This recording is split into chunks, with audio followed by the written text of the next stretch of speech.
Hello and welcome to Kemet Capital, the community of holders and seekers of African capital.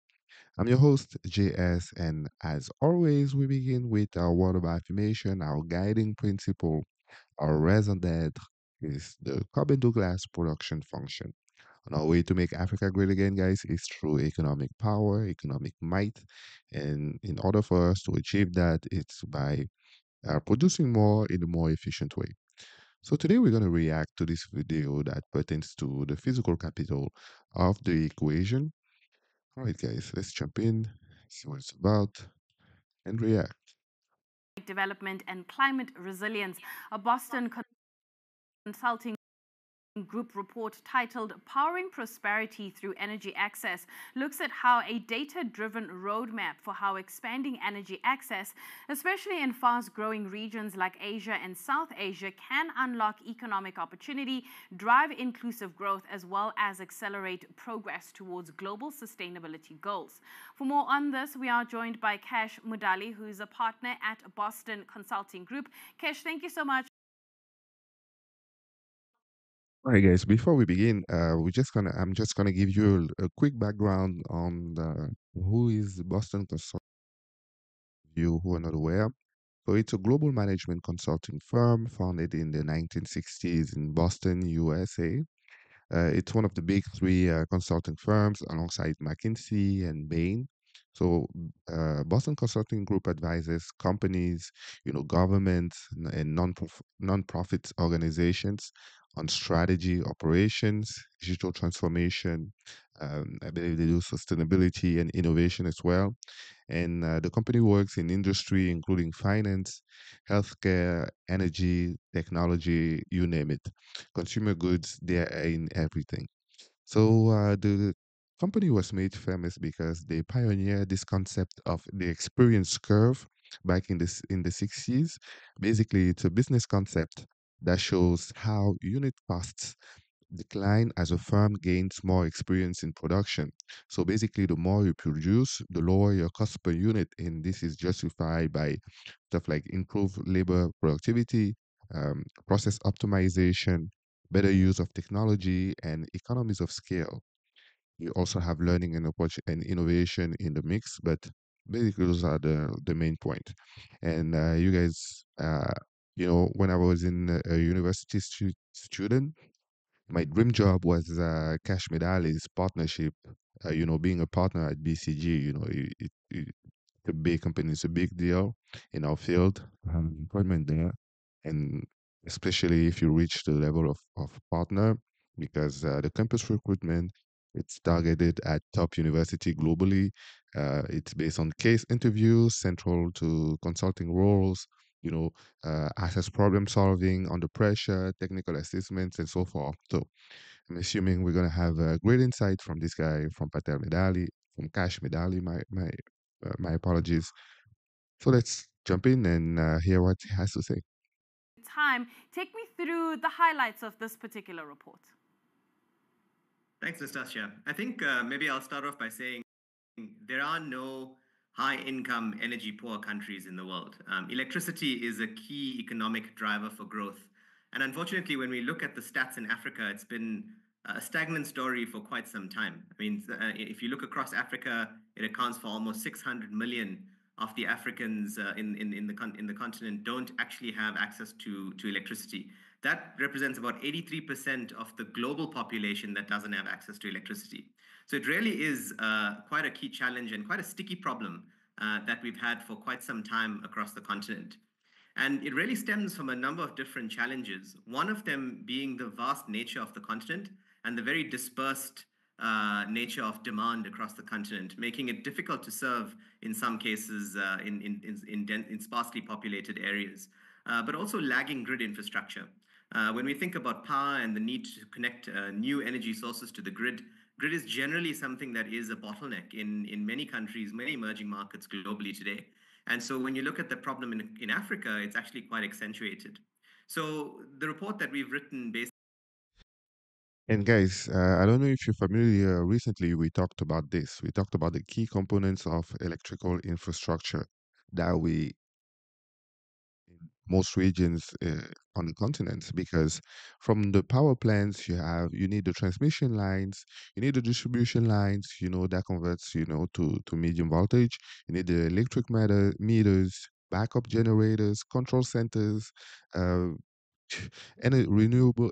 There's a lot of infrastructure that's related to energy production that we currently we lack basically.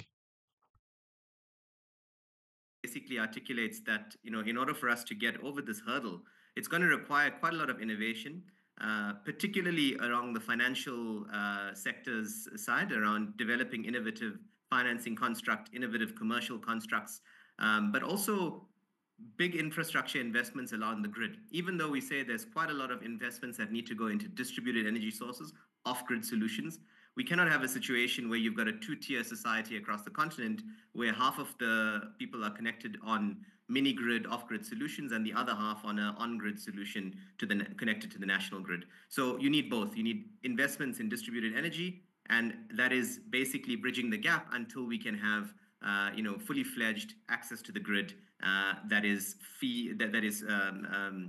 effectively balancing the needs of the poor as well as the needs of the economy. We'll talk about the investments in a short bit. What does the picture look like when you look at rural and fragile states compared to the urban centers? Yeah, so I think in rural states, this picture is much more accentuated in terms of the issue. Again, it goes back to the point I mentioned earlier. We have a significant issue around density of demand in those areas. And so when you move out to rural areas, we don't have that much productive use of electricity. So if you think about it, no real economic engines that are driving energy consumption, which helps us amortize costs of investment infrastructure over a broader population and a broader number of users, therefore lowering the cost to serve. So when you look at rural populations, it's much worse. In fact, I'd say in the vast majority of people who have energy access issues today in Africa are sitting in rural areas. And guys, the solution for me will be household level production. We need to be able, as Cash is trying, the energy requirement of the national grid, and bring it back to the individual level, the factory level. Each factory should have, solar panel on the roof, wind turbine somewhere on the property to produce the energy for their own consumption. The way we do for agriculture, subsistence agriculture, we need to do production, subsistence production, energy production as well. It has to be deployed on the household level as well as on a national level. But for rural communities, here in Western countries, you have those off-grid properties that are thriving, they're doing well. And today, the cost of the solar panels, the wind turbine, that technology, it's cheaper than it was 5 years ago. So in the future, it's going to become even less expensive. And in Africa, we have all those resources in terms of the amount of the sunlight, daylight that we have per day throughout the year. So we don't have any restriction, basically, to invest in those off-grid solutions. Natasha. Oftentimes, when we talk about, powering the continent or electrifying the continent, whatever title you want to go with as it relates to energy, we talk about mobilizing capital. We talk about being able to at least finance capital projects. How easy or difficult has it become over the years? Are we making progress? We are making progress. I think there have been quite a lot of commitments towards mobilizing capital flows into addressing energy access issues. The problem is that progress sometimes, because it's not necessarily at the order of magnitude we need, and if you look at population growth across the continent, the picture still remains stagnant in terms of whatever gains we see in the short term, right? Having said that, the Mission 300 initiative that the World Bank is pioneering right now, I think is one of those key initiatives that we see globally. The aims of which is to basically halve the amount of people that have energy access in the continent over the next 5 years. So it's quite an ambitious target. From a financing perspective, it's doubling the World Bank's commitment towards alleviating energy access issues from $3 billion to $6 billion. Let's face it, guys, $6 billion is not going to save our problems. Let's that let's get that out of the way straight right off the bat. Dollars, it's not gonna save us. So we need to pull our own capital, guys. As I'm advocating in this community, we need to find ways to put African capital to work. That's not going to go the full way to solve the problem, but I think it's very much a step in the right direction. And I would say beyond just the capital flows, in order for us to get this right across the continent, it's going to require collaboration across regional states in order to integrate infrastructure and move to an integrated market structure in the long term. Because if you look at the global north in many mature markets, integrated. Actually, guys, on that, I read an article recently from All Africa. I'm gonna put the link below. So basically, the African Union single electricity market in 2021 with the aim to develop the continental electricity market so that electricity trading results in better supplies for everyone on the continent. And the tool that they're going to use are what they call regional power pool. So regional energy pool is where countries in a region share electricity via interconnected grids. Electricity can be generated in one country but transmitted it to other countries. So basically, you have a country with a large electricity production capability, and a neighboring country who is less endowed. So with the regional integrated pool, you can balance the supply and demand of electricity in the member countries. They can direct excess electricity from one country to another that has a shortage of production. This should mean that the whole region has more reliable electricity. And it also takes steps to limit transmission and distribution losses because that's one of the main issue. You can produce energy, but are you transmitting that energy properly? Are you distributing that energy properly? It also, with the regional power pool, electricity lost along the wires, sometimes because of theft, weather, electrical resistance. They can pool resources to insulate electricity line and prevent loss. So together we're stronger as always. And those regional power pools have already led to consistent supply of electricity in Western countries. You have, for example, the Nordic pool, Nordel, that connects the national power grids of Denmark, Finland, and Sweden. It's also worked in Central America, which has created a regional electricity market among Guatemala, El Salvador, Honduras, Costa Rica, Nicaragua, and Panama. So the tools are here for us, and it's already in implementation. I mean, talking about the African Union and the regional power pool. You have one in Southern Africa, Eastern Africa with Kenya, Ethiopia, and Tanzania. You have one in Central Africa with Cameroon, Gabon, and Chad, and so forth. You have on the western side, Ivory Coast, Nigeria, and some of those projects are already under construction. So all in all, um, good policy in place, as always in Africa. On paper, the policies are there, but now when it's time to put shovel on the ground, people are missing in action. But we have to look we have to have a positive outlook. At least the policies are already in place, so the implementation, it's all that our generation will need to focus on. Market structures, market power pools is a very key enabler for lowering the cost of energy and improving the commercial viability of projects. And so we see that as a more longer term solution as well to addressing this issue. 2030 is around the corner and 5 years can go by really quickly. Are there levers that we can look at to navigate the complexity and perhaps even unlock opportunities? Yes, of course. I think the main lever I would mention is very much focusing on rolling out distributed energy as a short-term solution. As I mentioned, solar home systems, mini grid solutions in rural areas is a massive lever for very quickly enhancing our progress on energy access within countries. Just to give you an example, a country like Ghana was able to do this in a relatively short period of time, from the early 1990s, where they had something like 1% of the population connected to the grid, to where they're sitting now at around 63%. Huge gains. And I think the investment in distributed energy solutions was a key enabler in that case, but not just on its own. There was also major investments into the grid, so that you don't end up in this two-tier system, and also major innovation around financing structures, where there was subsidization of certain parts of the project development lifecycle, which really tries to help with bankability around these projects and helps crowd in commercial capital around more concessional sources of finance.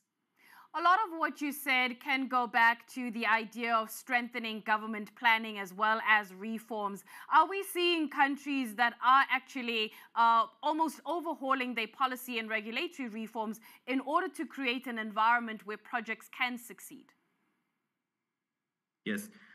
I think this picture is quite de-averaged depending on where you look in the continent. If you look at South Africa as an electricity market, for example, we're seeing huge changes in regulation over the last 2 to 3 years, particularly with the advent of the Electricity Regulation Act, which effectively moves us to a wholesale competitive market structure, something similar to what you see in the global north. So quite an ambitious. And guys, me, I'm also for that. I'm also for opening, the national electricity to competition, because in most country, produced by a single national entity that produces for the whole country. Meanwhile, it should be decentralized. It should be like in each region producing its own electricity, and then that those regions are connected together to the national grid. So what South Africa are always the leader in the continent, so we should all follow suit. Shouldn't be it should We should have increased competition. There will be it's more efficient for the market, and the consumer is the ultimate beneficiary, because it will be the most proficient entities that will stay in the market, and that will provide reliable and consistent energy supply. Move forward, we would say, and also that's done on the back of trying to attract and allow for more competition and therefore more access to capital in the long run when it comes to energy sources coming onto the grid.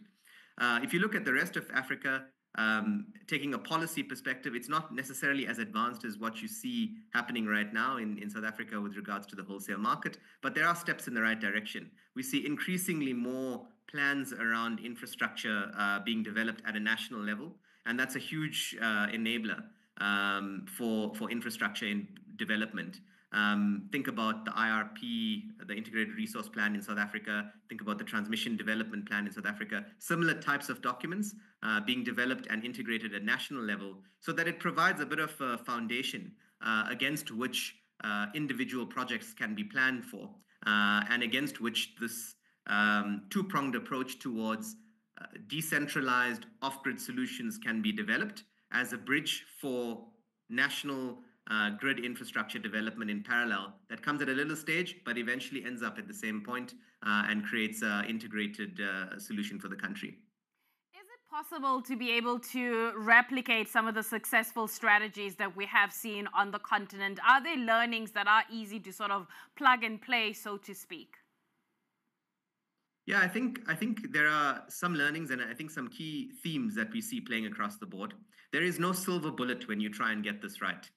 You do need an integrated plan and an integrated solution. So focusing just on the financing aspect, but not focusing on the infrastructure planning aspect. Focusing just on the distributed solution aspect, but not focusing on the national grid aspect, doesn't end up with a coherent solution. So you need integration and you do need some level of coherence across all of those elements of a solution to make this work. So I think that is very much one common theme.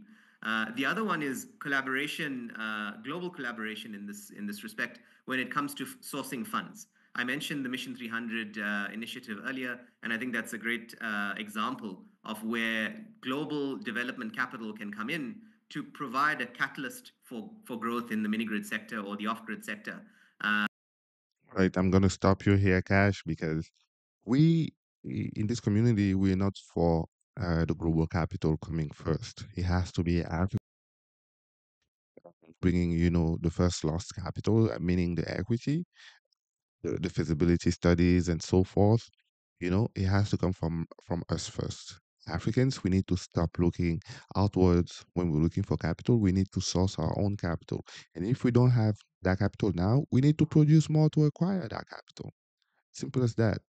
And allow for not just the infrastructure investment to happen, but also the project development process, assist with some of the technical assistance studies and all of the very important engineering, environmental, etc. study that need to be done in order for these projects to be deployed.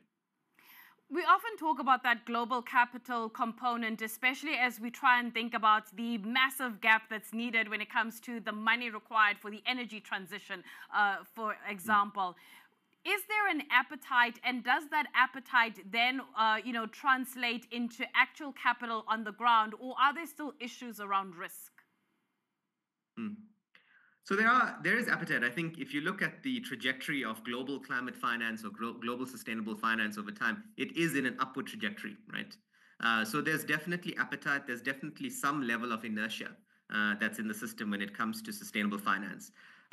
There will always be complexity around risk when you're doing projects that have these sort of structural issues in society that you're trying. And this is a telling point because some of those risks are inherent to the African continent only. Those are bespoke to the African continent. So you have, for example, the political risk insurance that if sources were coming from Africa, I'm not sure if we have that added cost to our capital, because a political risk basically that it protects lenders and investors from losses caused by political events in a foreign country. So because they see us as that type of risk, I mean, it's also justified. I'm not gonna say that political risk doesn't exist, but those type of added costs that kind of hampered the you know the sourcing of capital that needs to be eliminated, and it can be done. To address. So if you think about things like the density of demand issue I mentioned earlier, that's a non-commercially bankable project that you're trying to move forward as a stopgap for when the grid comes into play. So, when it comes to risk allocation in that situation, it has to be quite a bespoke solution that works for that particular project in that particular context. And I think that's where we see some level of complexity coming in, and it sometimes leads to delays in funding disbursement.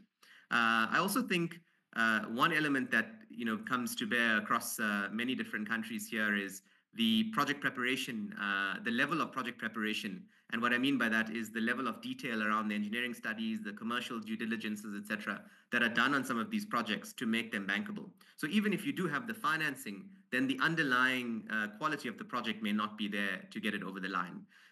So those are just some instances of why we see some of this commercial or concessional capital not necessarily flowing at the pace we would want it to flow at. That being said, I think the commitments are very much a step in the right direction, and if we can get the pilot project scale right, as we've seen in Ghana, right, to kind of catalyze more commercial appetite around some initial pilot project or waves of pilot projects, I think that is a very important concept to get right, and that goes for any country in Africa or any emerging market for that regard. Kish, as we put a bow around this conversation and we think about these levers that need to be pursued in concert, what's going to be, the one thing or maybe two things that you think, you're going to be paying close attention to with your team at Boston Consulting Group to see if we're moving away from this period of stagnation, so to speak? Hmm. Yeah, so I think one that I think is very important is, of course, the financing, right? So we do need to keep an eye on where that goes. I mean, globally, universal access requires something like 180 to 200 billion dollars across the world for us to solve the energy access challenge. So that is one key metric that also has the data behind it. If you think about the rigor of financial reporting solutions globally, that's one thing that we definitely would see as a key indicator to look at.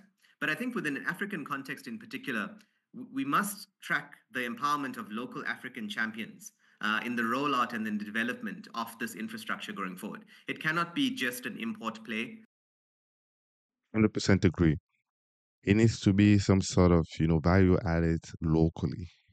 We need to improve the skills of our labor. We need to develop, as you say, local champions that will become, international competitors in a couple of years. I agree 100% with you. Uh, it must be able to anchor some local value chains, anchor some job creation around, this energy infrastructure rollout that we see happening in the coming years. So I think for me that's another very important aspect. It may not necessarily speak directly to the access issue, given the substitutability component of that, but I think it's a boundary condition of actually making this a just transition towards energy access and an energy transition in general as well. Kesh, thank you so much for your time this afternoon. That was Kesh Mudali, who's a partner at Boston Consulting Group. All right, guys. Great conversation with Cash Medali. Once again, very insightful and critical and very information that Cash Medali is.